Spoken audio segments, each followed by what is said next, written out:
Hello everyone, my name is Jessie and welcome to Plot Twists.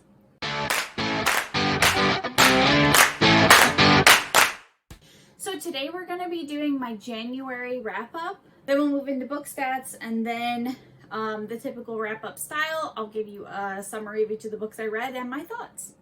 So I read 6 books last month. Those 6 books fit into 12 different genres. 2 of those were YA books, 2 of those were mysteries, 2 fell into historical category, 2 were fantasy, 2 were contemporary, and then I read 1 book that had LGBTQ plus representation, and I read 1 thriller. I'm also going to include here the StoryGraph graph of how many pages I read each day. In case you're curious, this averages out to about 75 pages per day, which is actually more than I was reading last year, which is really cool. I like that this tracks this, and I think as a result, I read more in January because I was encouraged to have at least something for each day. You can see one of the days in the middle, I almost didn't read at all.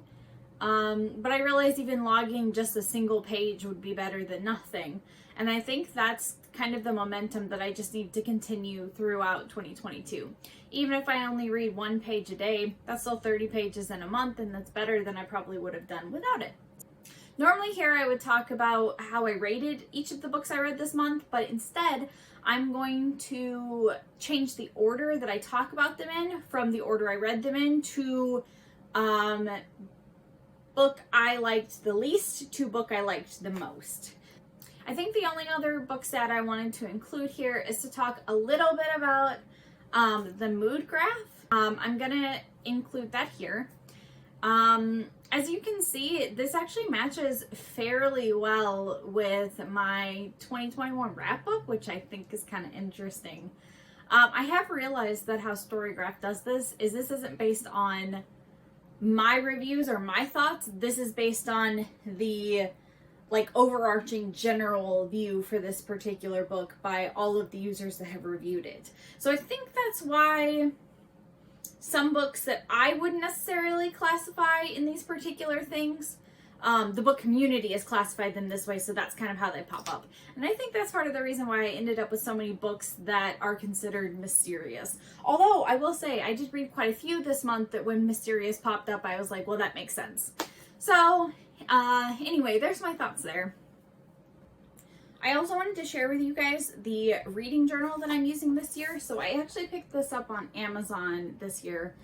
I usually do bullet journal my reading stuff, but I think the reality is I don't keep up very well with the artsy aspects of bullet journaling. I just don't set aside the time to do it, and it wasn't something that was sustainable for me. So this year I picked up one that was already preset where all I had to do is fill in my information, and I have found that not only am I using it a lot more, but I think the information that I'm putting in is a lot more quality because I'm not spending any time setting it up. But this is what it looks like. On the back, it has a quote. It says, "Reading is to the mind what exercise is to the body," by Joseph Addison. And then on the inside, just to give you an overview of what it looks like, it's very simple and I love it. So the front 2 pages are just contents. So as the year goes on, I can look back to this to figure out what page I would go to find a specific book. I'm just putting in the titles. I'm including how I rated it, and then just separating them by genre so that I can get a quick idea of my genres and ratings for the year. And then the actual pages themselves look kind of sort of like this. So information included the format of the book, the title, author, publisher, standard stuff here, genre, when I started it, where it came from, and then for the review section, I'm including a summary.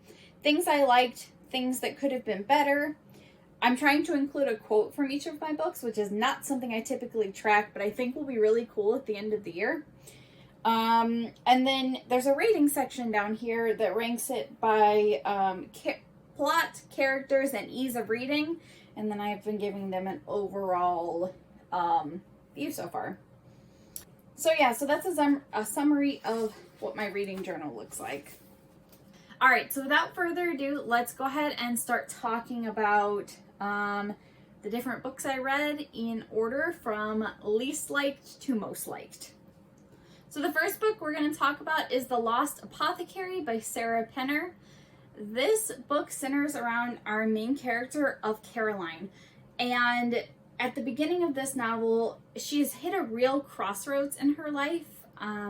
She's kind of put off a lot of her dreams for her husband and the life that she hoped they would have together, and has recently found out that he was having an affair. They had planned a trip to London for their, I believe, 10th wedding anniversary. But when she finds out about this affair, she decides to take the trip by herself. On the first day that she's there, she ends up in this group of people that travel around London looking for like little trinkets and stuff, kind of in the banks of the river. And she comes across this vial that has a picture of a bear on it, and needing something to kind of like dive her energy in so that she's not really processing what's going on with her marriage and that kind of thing, she dives headfirst into the mystery behind this vial. Where did it come from? Who owned it? What's kind of the history there? Because it looks fairly old and she's pretty intrigued. So along the course of the story, she figures out that the vial belonged to this apothecary who specifically helped women with any problems they might have, including sometimes murder, depending on the circumstances. It's also important to note that this particular apothecary only would sell materials to murder men. So this book has 3 different perspectives. You have the perspective of Caroline, which is set in modern day, figuring out about the Lost Apothecary. You have the perspective of the Lost Apothecary and kind of her backstory and some of her like daily goings-ons in her shop. And then you have the perspective of a young girl who is sent there one day by the woman she works for to procure a poison to murder her husband. And this girl gets really tied up in this story, and kind of crazy things happen surrounding this vial. So in general, some things that I really enjoyed about this book. This book had multiple perspectives, as I discussed, and I really enjoyed seeing the story from different points of view. This book actually had some pretty solid plot twists that I really didn't see coming, and I enjoyed those as well. This book had really good character development, whether it was Caroline over the course of the story, or the apothecary herself, or even the girl from the story. Just each character had some pretty interesting development, and I really enjoyed that. This book was also super easy to read, and I really enjoyed the feminist aspects to this story. Some things that I thought could have been better. The apothecary in this story lives in the 1700s, and I was hoping that there would be more historical context in this. I was told that this would be a feminist historical fantasy, and I don't feel like I got a whole lot of historical vibes out of the story. On a similar note, I also thought there could have been more world building to the 1700s that the apothecary is living in. I mean, obviously it's the UK, so we have some world context just by knowing some of the history of the UK at that time, kind of how people lived. But I wish the story explored that just a little bit more. And my last thought here that I think could have been better is I just wanted a little more plot development. The character development was excellent. I liked all of the characterizations. I just wanted to know a little bit more about the plot itself, regarding the apothecary. The present day plot was actually pretty well fleshed out, and I enjoyed that. The quote that I picked up from this particular novel was, "First there was trust, then there was betrayal. You cannot have one without the other. You cannot be betrayed by somebody you don't trust." Overall, I rated this 3.5 out of 5 stars. The next book I have to talk about is Mirror, Mirror by Jen Calonita. This is another Disney Twisted Tales novel. The twist being, what if the evil queen poisoned the prince instead? So obviously this is a Snow White retelling, but this I would say actually deviates quite a bit from the original story while still maintaining the original story context, and I definitely really enjoyed that. Snow White is not one of my favorite animated Disney movies, and I definitely think that had some impact on my rating, so I do just want to note that. I think if you are a huge fan of Snow White and some of the other tropes we're going to talk about, I think you would really enjoy this book. But in general, this book flips the Snow White story, providing explanations for lots of the original movie. Kind of sort of the backstory of Snow White's mother, some of the backstory of the queen, and some context for the prince as well, which I really enjoyed. Also, the dwarfs also have some context in this particular story. I think it does kind of also pull in, I don't know if this was the intention or not, but it reminds me a decent chunk of Snow White from Once Upon a Time, if you guys ever watched that particular TV show. The Snow White at the beginning of the story is very, kind of dainty and really hasn't explored the world a whole lot. Very similar to Snow White in the original story. However, over the course of this novel, she becomes extremely brave and in the end decides that she's going to go back to the kingdom to confront the evil queen and kind of rescue her people from the world that they've been living in. So I thought that was really cool. So some things that I really enjoyed. Like I said, this gives the backstory for the evil queen and I loved it. It was excellent. I like that the characters at least started true to the movie. Of course, they had development, which we would expect to see, but all of the things that were true of the animated Snow White movie were also true in this novel, and I really enjoy that about the Disney Twisted Tales books. I also really enjoyed the details that we got about Snow White's parents, and some of the context that we definitely don't get out of the movie. And to be honest, I really enjoyed the end of this book. A lot more than I enjoy the ends to a lot of the Twisted Tales books. So just throwing that out there. Some things that I think could have been better. They gave some backstory to the prince, but I wanted more of that. I know that he's not the main focus of the story by any means, but I feel like if you were going to mention anything, I wish you would have just fleshed it out a little more.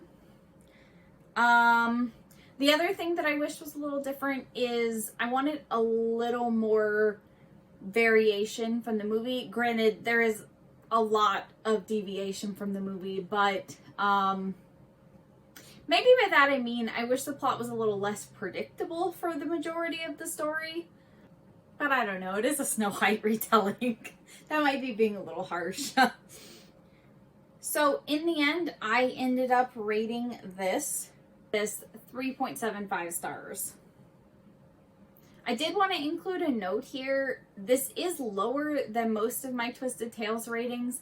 That is not a reflection of this book, but is more a reflection of me trying to be a little more objective with my ratings.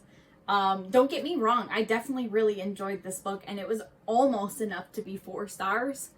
I would say it's probably pretty close to my top 5 Twisted Tale novels, if not in the top 5. Which will be reflected soon. I'm going to update my Disney Twisted Tales tier maker when I read the last 2 Twisted Tales novels. But that's not to say that if you watch any of the rest of my reviews of the Twisted Tales novels that you should compare them to this review numerically, because they really don't compare. The next book that I have to talk about is Cersei by Madeline Miller. This book has been all over BookTube, so I did finally get around to reading it, and I did really enjoy it. So this is a mythology retelling centered around our main character of Cersei. It starts from her childhood, it moves up into some of her coming of age early years, into her learning about witchcraft and spellcraft and all of that stuff, and into her exile from Olympus onto the island of Aia. I think that's how you say that. And then kind of what happens from there. So this book really spans obviously not all of Cersei's life, because Cersei is immortal, but it does span a good portion of time. So some of the things that I really enjoyed about this particular story. Cersei herself as a character. Cersei in this novel has so much character development and so much change as she learns about the world around her, sees things that are happening, acknowledges things that she thinks are wrong. She's not treated extremely well by her family, and that definitely has some impact on the story without a doubt. Cersei's also a very compassionate character while being extremely strong, and I don't know, Once I really got into the story, what I was looking most forward to is figuring out what happened next with her. Something else I really enjoyed is learning more about Greek myths. So this book spans a lot of different mythological characters, some of which I did not realize were in any way, shape, or form correlated with Cersei. For example, the Minotaur stuck in the maze has a presence in this book. Didn't realize there was any correlation there at all. This novel also talks about Odysseus. Didn't know there was any correlation there either. So it's just, I really enjoyed seeing how the stories kind of intermingle and learning more about how she's connected to the Greek myth world. This book also mentions Ariadne, which is featured in a book that I picked up from Book of the Month a couple months ago. And this book actually inspired me to pick that one up. So look forward to hearing my thoughts about that soon as well. The last thing that I really enjoyed, which should be no shocker here, is the feminist vibes in this book. Cersei is very much a character that is constantly dealing with patriarchal values and just men that really don't value her, even though she is such a strong, wonderful character. And it was really interesting to see how she copes with that and still maintains a bright spot. I don't know. I just really enjoyed the way feminism was presented in this book. The only thing that I thought could have been a little better was the pacing. I thought for a decent chunk of this book that it was fairly slow and kind of hard to get into. Once I did get into it, I definitely flew through it, but I would say it took a good third of the novel before I was really invested. The quote that I took from this one is, "I would say some people are like constellations that only touch the earth for a season." I just really thought that was a beautiful quote. So overall, I ended up rating this 4.25 stars. The next book that I'm going to talk about is You by Lynn Kepnes. I'm not going to go too hard into the plot because this is an extremely popular Netflix series. But if you're not familiar, this centers around our main character, Joe, who is not quite right without saying a whole lot of anything else. Very early in the novel, he ends up really obsessed with this girl named Beck, wants to learn everything about her, and does some relatively creepy things to gain her attention. Some things that I really enjoyed about this novel. One of the things that I loved about the TV series was Joe's inner monologue and how fascinating it was to see things from his perspective. And I now realize that that's because the book did this phenomenally. Everything we learn about his backstory and just kind of sort of the way he thinks, I think is really fascinating. I also really enjoyed the psychological thriller vibes that are in this novel. I know I haven't read a whole lot of thrillers. I picked this up because I really enjoyed the TV series, but wow, does this create suspense extremely well. And the last thing I noted is that this is very similar to the Netflix TV series while being different enough to be interesting. Some things that I thought could have been a little better. I actually would have liked to have seen a little of Beck's perspective in this novel. I know not every book is going to have multiple perspectives, but I think it would have added an extra layer to the story that would have been really interesting to see. And I know we get some of that through Jo's lens, reading her texts and emails, but I still think it could have been interesting to hear some of her, you know, thoughts, not just what she's telling other people. The other thing that I would have liked more of is more of Jo's past. I know this book does have a sequel, and his past is explored a lot in the Netflix series, so I assume that the sequel goes further into that, and I will definitely be picking that up. But I just wish we had seen just a little more of that in this book. The quote that I pulled from this: some people, it's like they care more about the status updates than their actual life. I felt like this was extremely relatable.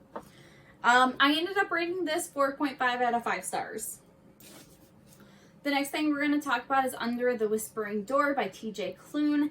This book centers around our main character of Wallace Price, who is basically your typical office hard ass. He's devoted his entire life to his career at the expense of his relationships with other people, specifically with his ex-wife. One day he has a heart attack and dies. At his funeral, he is greeted by a woman who explains to him that he is dead and tells him that she has to take him to a ferryman so that he can cross over to the other side. Wallace is super in denial of being dead and is trying anything he can possibly think of to allow him to go back to his life. Over the course of the story, he does start to accept that he is dead and starts to reflect back on his life and the choices he's made, and begins to question if the choices he has made over the course of his life were the most beneficial, or if he has always been missing something. So, some things that I really enjoyed about this novel. The characters and the character development in this book, specifically Wallace's character development, is so good. Outside of Wallace, though, every character that's in this book, just like in House in the Cerulean Sea, is so believable, extremely relatable, even if that's not necessarily a characteristic you might have. I just think his characters are so well written and so real to life. I also really enjoyed the overarching themes surrounding what happens after we die. I thought that was pretty interesting to read about the perspective in this particular novel. This book also has an LGBTQ plus romance that I really enjoyed. And didn't really see coming until it was real close to being already developed. But I did really enjoy that as well. The only thing that I think could have been better about this novel is that I had wished it was a little bit longer. I just wanted a little more of this story. Which I think is to say, I really and truly enjoyed this one. The quote I picked up from this particular novel is, "The first time you share tea, you are a stranger. The second time you share tea, you are an honored guest. And the third time you share tea, you become family." Overall, I rated this book 4.5 out of 5 stars, but I really think reflecting back on it, it's much closer to 4.75. If you haven't picked this book up, I really recommend it. The last book I have to talk about this month is The Inheritance Games by Jennifer Lynn Barnes. This is the first 5-star book of 2022. So this centers around our main character of Avery. And at the beginning of the story, Avery has been living with her sister. Something kind of goes down. She decides that she's just going to move out of her sister's place, live in her car, figure it out. She is an extremely hard worker and has a plan for her life to get out of the poverty that she's in. Until one day, when she inherits a multi-billion-dollar fortune from this extremely well-known man in the society, Mr. Hawthorne. The interesting part of this is that Avery has no idea how she's connected to Mr. Hawthorne in any way, shape, or form. And at the will reading, she realizes that basically his entire family has been disinherited. I mean, each of them gets something, but nothing compared to the billions of dollars that Avery has inherited. I don't want to say the kind of sort of catch here is that Avery has to allow his family to continue to live in the house, and at least while it's reasonable, and it does kind of lay out what would be reasonable. But across the course of the story, the overarching theme here is why has she inherited all this money? She ends up teaming up with Hawthorne's 4 grandsons to kind of solve this particular mystery as to what's going on. This is the first of a trilogy.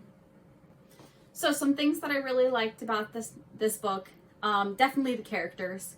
All different, all interesting, all dynamic, changing, that kind of thing. Typical things that I enjoy in books.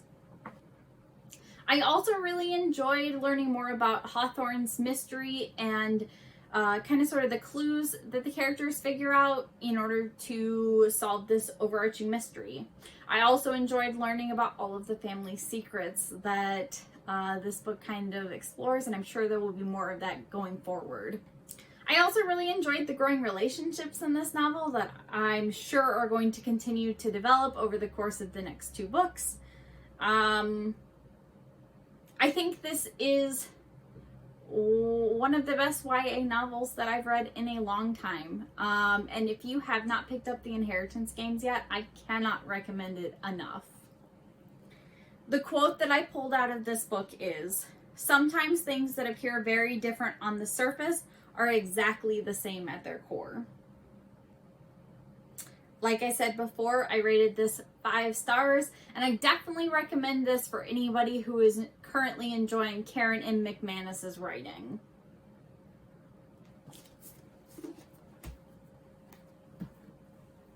Alright guys, so that's all of the books that I read in the month of January. If you enjoyed this video, please like and subscribe and hit the bell icon down below to receive notifications.